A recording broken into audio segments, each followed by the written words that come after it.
We all need mates. Someone to talk to, have a beer with, share a few secrets. And drug lords are no different.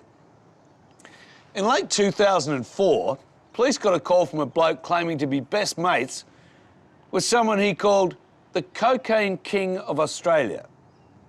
And he told police he was ready to blow the lid on the entire illegal drug operation. This is a story of deception and betrayal. This is Operation Mocha. Drug dealing is not an easy job to leave.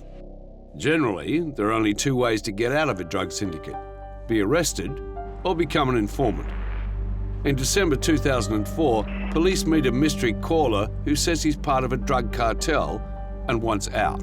Police codename him Tom, and at the meeting, Tom hands police a photo that blows them away. The photograph depicted Shane Hatfield and Tom standing behind a pile of money. There was about 10.15 million accrued from sales of cocaine. The photo was taken just 1 month earlier. He provided this extraordinary detail of these drug operations that he was involved in. Tom claims the other man in the photo is Shane Hatfield. Hatfield is 37 years old. His mates call him Curly. Shane is a former international surf champion. He's unemployed, but lives in an apartment overlooking Sydney's famous Bondi Beach. And now Tom is telling police Shane has a secret life as the leader of a massive cocaine distribution ring. But is this all a setup? Police want to know why Tom's all of a sudden ready to rat on his trusted mate of 20 years. He was the one that was hands-on, packaging the cocaine, meeting the customers, selling the cocaine to them. He was taking all the risk for just a fraction of the profit. Hatfield kept pushing him to do more and more business. And it wore Tom down. He was very overbearing, controlling, and he just couldn't stand looking at him or working for him anymore. That's what prompted him to provide that information to us. And with that, it was all on. Tom will act as an informant to help bring down Shane Hatfield, the drug lord. For police, it's a major coup. Tom is already trusted by the syndicate. He has history with these guys. He's already in on the deals. Tom's personality was that he was very confident, he's very smart, he's very clever and cunning. He had, what I'd say, the skill and experience of a seasoned undercover operative. Tom has crossed the line. He's working for the police instead of hiding from them. He will give detectives the dirt on his mate. We put propositions to Tom, which he agreed to, and then it progressively worked up to the point where he was wearing the wire. Yeah, I can only imagine being kitted up it was highly stressful for him. There's no doubt at all that what Tom was doing was very dangerous. It was a very high-risk situation. He was attacking the upper end of the drug supply, so these people had a lot to lose. It's February 2005, and this is some of the first surveillance police have on Shane Hatfield. How are you? I'm well. That's Hatfield in the middle. That bloke on the left is one of Hatfield's biggest cocaine buyers, Gilbert Gedeon. And Tom the informant is on the right. They hear Shane agree to sell a massive 2 kilos of cocaine to Gedeon for $340,000. If I was you, I would tell you. We're going to go. Exactly. I just don't want you missing out like that. All right, well, leave it at 2. Okay. That's 2 kilograms of cocaine. Next, the trio set up how the deal will go down. So just tell me a time and a place. Tuesday. Tuesday. Next to the office first? Next to the office, yeah. The gymnasium around the corner there, so we can do a pull into the gym. Cool. And stop the gym down. As soon as down, we're on the spot, and then like 40 hours. As soon as I finish a few people. No, it's pretty well done. The deal is done. It's a walk in the park. How's the other half? What about yours? Now Tom needs to retrieve the cocaine, and he takes police to a national park. Yeah, we're just going to grab the shovel. Okay, no worries. The cocaine buried here is from a previous importation. He had points in the bush that he would align, and the cocaine was in the exact position that he thought it was. In the first hole, 1 bag of high-grade cocaine. That bag alone is worth more than $1 million. In a second hole, 2 bags. And in the third, 2 plastic containers full of coke. In total, 7 kilograms with a street value of almost $2.5 million. We had this dilemma that there was 7 kilos of cocaine there that had to be sold, and if we didn't allow that to be sold under controlled circumstances, then the likelihood would be that we'd just get a brief of evidence against Shane Hatfield and possibly the first person to purchase some of that cocaine. Police will store the cocaine safely and allow it to be gradually released. It's a risky move for police. They can't just let a little bit of the cocaine be sold. They have to allow all 7 kilos to be offloaded. It's the only way they can arrest every player without raising suspicion.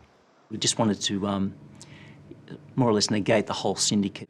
Permission was allowed for him to supply several kilos of that cocaine the following day.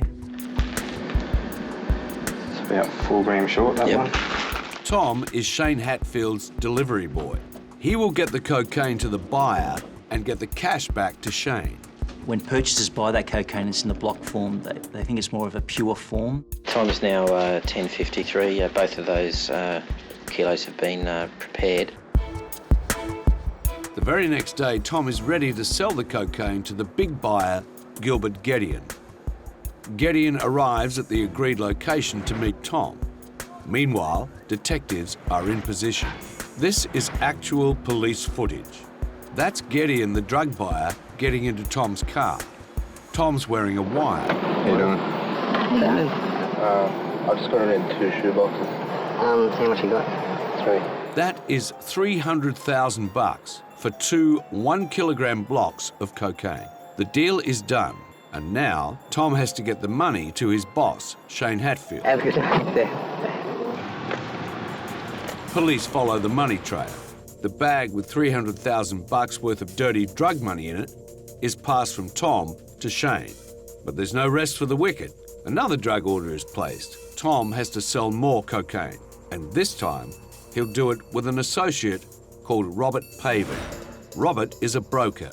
He sources the buyer and in return receives a $10,000 commission. What Tom told us was that Bob would never talk, or if he did talk, he would whisper. We put the proposition to Tom to film the transaction. He was very apprehensive about it, but again, he was fearless. He agreed to go and do it. Police have handed Tom a camera and he will secretly film Robert Paven taking part in the drug deal. I suppose quite stressed. He did have a lot of respect for Paven as a person, and down deep probably felt bad for the activities that he was doing. In the garage, Tom hands over the cocaine. Tom and Robert Paven then hop in Tom's car. They go to give the cocaine to Paven's buyer. Then Tom and Robert Paven return to Paven's house to divvy up the cash from the deal. Paven is extremely wary of any listening devices. Robert Paven, as paranoid as he is unaware he's being filmed by Tom right at this moment. The business is all done, and now Tom has got police explosive new evidence on yet another syndicate member. It was a highlight for us during the investigation because this was the first time we captured the whole transaction. The reality of life as an informant has finally hit him. Tom runs like hell.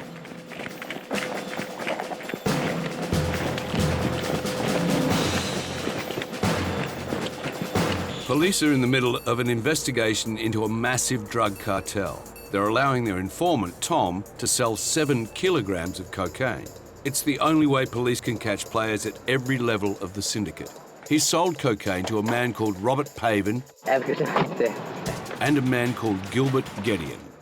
And now Gedeon is back for more coke. He's meeting Tom in his car. That rustle is the sound of a drug deal. 750 grams of cocaine. And the cash from all these drug sales is going straight back to Shane Hatfield. The money trail ends with him. There's no doubt he's getting rich from it, all right. This is police footage from a meeting between Hatfield and Tom. On board. I'm fucking bored shit. 2 old mates chewing the fat. If only Shane knew his friend of 20 years was wearing a listening device. You know, on everything that I've got, I'll have 12 million in 5 years' time. We'd identified over $5 million that he'd made from selling this cocaine. He's so paranoid it will be found by police or stolen that he's buried it. in the backyards of his relatives. This is night vision. Shane asking Tom for advice. You know what? Fuck, it was water. I'm here, all in the box. It was flooded. The big tub I had it in was flooded and everything. It was a massive stress for Shane. He used to dream at night about worms and grubs eating his money. But I double sealed it. I had enough, no water, no ice. I used a roll of Glad Wrap. And I still got through that. Yeah, apparently Glad Wrap's no good. No good.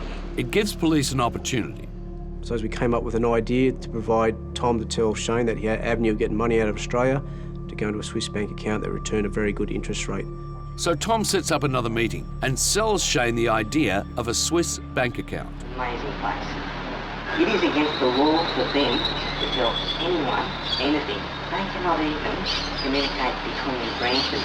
Right, so you know what you're doing. Yes, 5.3 to 5.4%. The biggest thing is tax-free. You don't pay tax on it. I mean, look what? And it's yours, and I'll get over there and I'll let you know. Yes, no worries. It's beautiful. And smokeless houses. So Hatfield took the bait. He was quite greedy. You could see that he wanted some interest earned from this money. Tom goes around to pick up the cash that Shane's dug up. And there it is. Shane's beloved money given to Tom. I'm just about to take possession of 2 garbage bags, which I believe to contain Australian currency. And an hour later, Tom hands the car and the cash to police. We've just counted this money, satisfied ourselves with $700,000 here. Over 8 weeks, Tom receives several lots of cash. In total, $1.9 million from Shane Hatfield. And not once does Shane suspect his mate. I'm going in this factory to have you to be a beneficiary of X amount of dollars, you know what I mean? We got away with a lot in this scenario and this situation because of the high trust level that these criminals had with Tom. I want you to be comfortable. They're not stressing. I'm not stressing. I'm comfortable with that. Listen, it's something that, you know what? I think the money's really going to be right. Anyways, you know what I mean? Like, if you would have dropped that, I'd be devastated, you know? It's not going to be in the forefront of my mind, to tell you the truth. I know, you know, I just can't wait for decide, you know, we're going to do whatever we're going to do. I've got this little fantasy in my mind if we deal with 2 deals next week. We'll definitely know A retirement plan, the perfect end to a criminal bromance. Even now, Shane has no idea of the deception. In fact, police are about to get a bombshell. Just what they've been waiting for. Shane Hatfield, along with known underworld identities Les Mara and Mick Hurley, are planning to import $10 million worth of cocaine in the coming months. Les Mara is 52, a former rugby league star. Hurley is a notorious underworld figure and serial drug crook. And each member of this syndicate has a defined role. Hatfield had the contacts in South America to source the cocaine and also to bring the walkers back or the couriers back with the cocaine. Mara and Hurley had some contacts as baggage handlers at Sydney Airport, and they were importing cocaine from South America. This is a syndicate meeting where Shane Hatfield briefs the couriers on what to say if it all goes pear-shaped in South America. The unforeseen happens, like from some mistake, somewhere along the line, the thing that get, saying nothing will get there. So you're talking about But for now, there are bigger problems. Tom has just been called to an urgent syndicate meeting. In the middle is the drug lord, Shane Hatfield. On either side are Les Mara and Mick Hurley. And on the far right is the informant, Tom. Mara delivers the shocking news. There's an informant in the syndicate. This informant saying that we've involved ourselves in a conspiracy to import some shit onto the waterfront, but it's not us. Right. But he's informant, he's putting us into it. Tom goes out on a limb, hoping Mara is not onto him. Who do you think the informant is? It's a gutsy question. Tom knows he's the one the syndicate are talking about. But do they know that he is the traitor? Who do you think the informant is? A police informant, codenamed Tom, has been called to an urgent meeting of the drug syndicate he is part of. There is talk of a leak. and Tom has boldly asked if the other members know who the informant could be. Who do you think the informant is? See, this big fat knew us from years ago, but we thought we didn't like it. And I've never done anything with him, I never would do anything with him. Luckily for detectives, the gang don't suspect Tom, and Hatfield goes on to tell Tom even more details of that massive importation and the new plan. They've decided to up the amount. 5 That's 5 20-kilogram bags of cocaine, 100 kilos of the drug to come in over 6 months. That's about $34 million worth of deals on the street. With the talk of the leak, it's just too risky for police to meet Tom out in the open. So they begin to hook up with him in underground car parks and in hotels. Person known to me as Tom. Tom, this is the wrong kilo of drug to be delivered as per the plan. Yes. They must keep Tom safe. He's their insider, and the syndicate is becoming super cautious. During the course of the investigation, we had a listening device installed in Hadfield's apartment at Bondi. It was about the 26th of April. Hadfield's partner discovered the listening device. She was cleaning the unit and has discovered this listening device. So that obviously caused a crisis within the camp. Shane Hatfield, also known as Curly, Tom, Les Mara and Mick Hurley hold crisis talks. After the meeting, Tom debriefs with police, telling detectives what was said at that private syndicate meeting. Curly wasted no time, got straight into it and told them that he found a listening device and they weren't fazed by it initially. So we were all in the car to go and see this airport guy. Mick by this stage was quite negative on it, saying, you know, he loves to gamble, but it wasn't too enthused to roll the dice with his life. Les Mara and Mick Hurley are now convinced that Tom is the leak. And they're so paranoid that police are onto him, they call off the 20-kilogram cocaine importation. Then they decide to tell Hatfield their fears. So now it's up to the boss to confront his best mate and put it out there. Has he done him over? Shane calls Tom to a meeting. This is the actual audio from the wire Tom is wearing right now. Hey, Doc. What's happening? You got a car? I have. I'm really often. Tell me. Where are we going? It sounds like Tom is being driven to his own execution. Instead, Shane Hatfield takes Tom to a swimming pool. Shane Hatfield is out of the car. Tom has a split second to send a message to police. I feel very uncomfortable. Shane and Tom go through the gates. Do you sell cow or firearm? It is now all dawning on Tom. Hatfield expects him to strip to go for a swim to make sure he's not wearing a wire, but he is. Sell speedo, 9 2 cow. Tom must try to ditch the wire.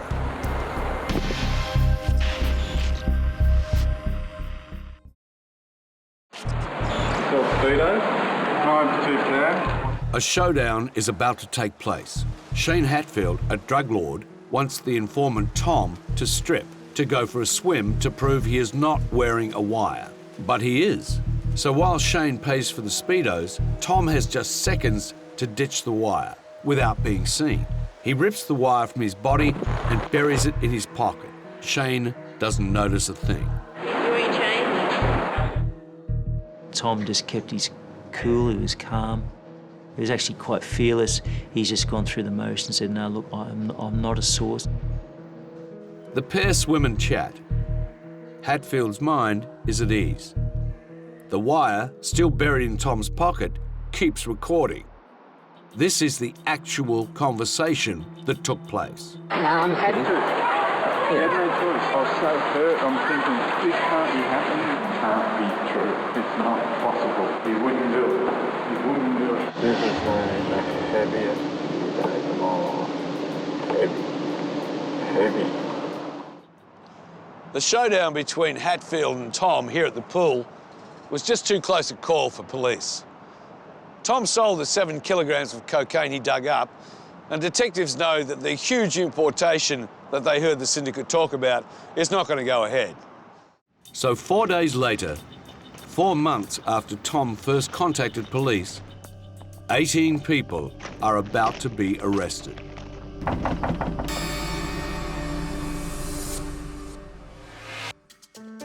Time's now 15:55 on the 9th of May. Les Mara's house is bare. No surprise. The minute he worked out Tom was the informant, he took off. For the next 18 months, Mara will be on the run. Mick Hurley's place was also empty. The underworld figure has fled, leaving behind no trace of his career of crime. Broker Robert Pavin is taken by surprise. Mr. Pavin's just arrived home. At the moment, he's under arrest for supply of prohibited drug. The money was located by Constable Smith. A search of his place reveals piles of cash, 160 grand. Arrest after arrest. 17 down, the big one to go.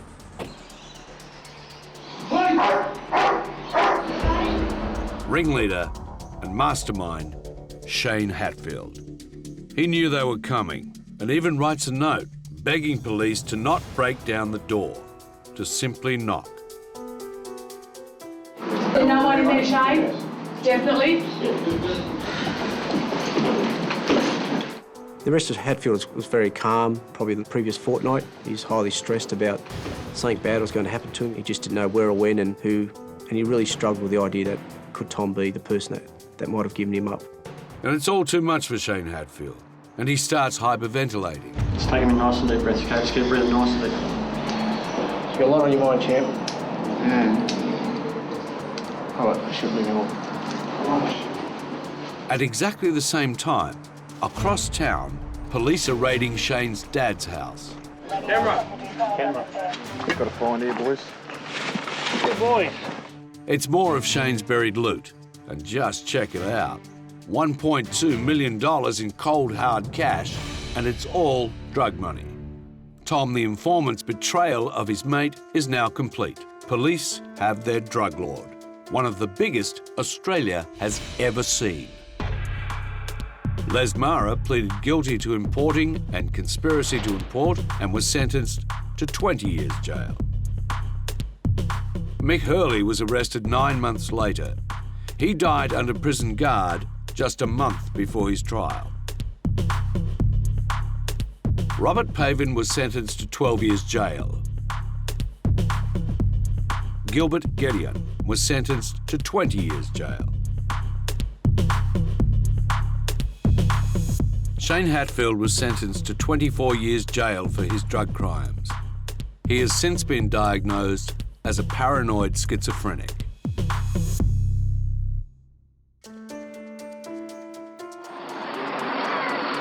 That's a good shot, isn't it?